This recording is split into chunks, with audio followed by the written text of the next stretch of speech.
What's up, people? The dreamer in the building. Do you want to save $10,000 a year and you don't know how? 10,000 looks a lot of money, right? That's true. That's a lot of money. But in this video, I'm gonna show you how you can easily save $10,000 at the end of your first year, and that vacation will be a reality. That financial freedom also will be a reality by just starting with these simple 10 steps that get you to be able to save $10,000 in just 1 year. Point number one is to just set a monthly saving goal. It's a $10,000. So if you divide by 12 months, we're talking about $834 a month, right?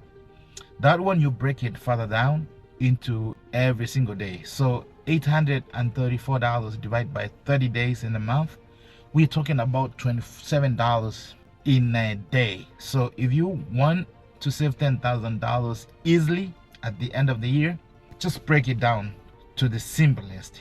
All right, so if you're able to save $27 a day, that means at the end of the year you'll have your clean $10,000.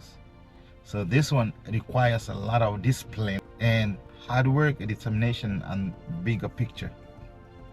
So first is to set up your saving goal, and the saving goal is to subdivide 10,000 into monthly and also bring it down to daily saving, which is about what, $27 a day. I know a lot of people spend over that a day. It's easy.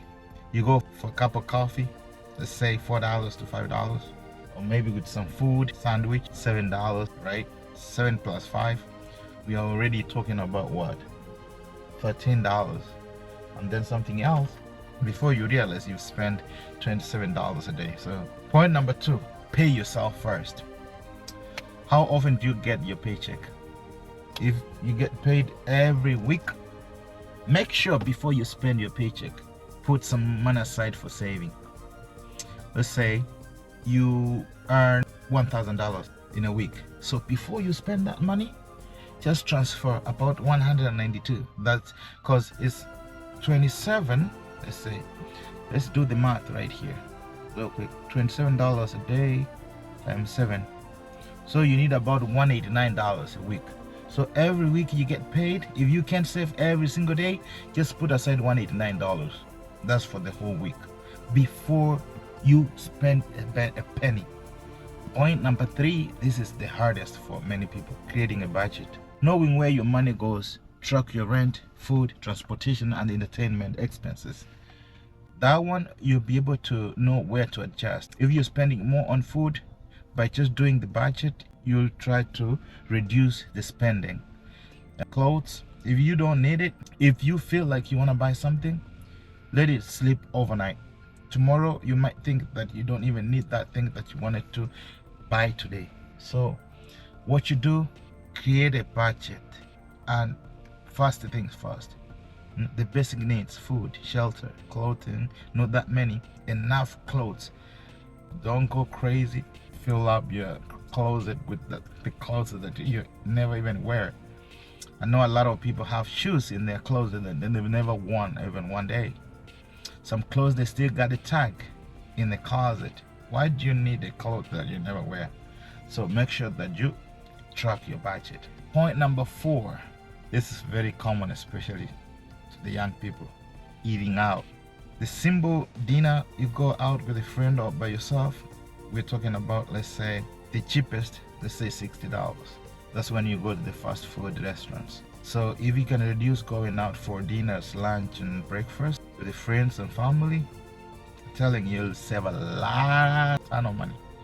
Like to cook home, go do some groceries, you'll save a ton of money. And also, you eat healthy. First, you save a lot of money. Second, you buy food. The money that you spend eating out is enough to buy you food for the whole week, sometimes a month. So get used to cooking at home. I don't say that it's bad to eat out, but if you're learning, if you're trying to be financially stable, if you're looking forward to saving $10,000 a year, then you'll have to adjust the way you live. You have to adjust your spending. All right, point number 5, car subscriptions. I was a victim for a long time. About three months ago, I went through all my subscriptions. Do you know what's interesting? They ran way back to 4 years ago. I still got subscriptions from four years ago. The apps that I've never used, right? When I unsubscribed all of them, I came to realize that I was spending about $310 every month for a lot of subscriptions that I don't even need. So go back to all the subscriptions that you've been to, or the subscriptions that you've signed up for, and subscribe the ones that you don't need. I'm pretty sure the subscription way back you did and you even forgot about it, but they still get money from your account. And some of those subscriptions every year, they go up by maybe $2-3. So if you have had a subscription for about 4 years, with every year increment, you can imagine how much money you're losing. So check out on your subscription. You save a ton of money. You'll be able to save $27 a day towards your $10,000 saving goal at the end of the year. Point number 7, avoid impulse buying. I still struggle with this. Actually, I did it last week. So I didn't have socks. My socks are just getting old. So I was struggling to get some good socks to wear. So about 2-3 weeks ago, I went to the store to just get some socks. So I get there, I pick socks for work. I decide to pick different pairs of socks. One for work, one for special occasions, like when you're wearing a suit, there are those special socks that you need. And then there are the socks for the sneakers. Not only that I bought 3 different socks, I got a pack of underwear. So we need all those clothes, all those things now. Those are basic needs, man.